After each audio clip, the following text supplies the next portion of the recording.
Get current URL with jQuery. I am using jQuery. How do I get the path of the current URL and assign it to a variable? Example URL.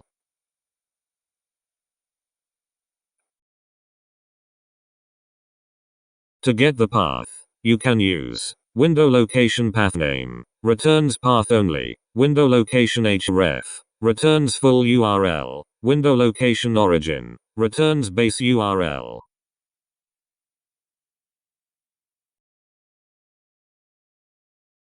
Thanks for watching. Subscribe to learn JavaScript. We have a number of awesome tutorials in the works.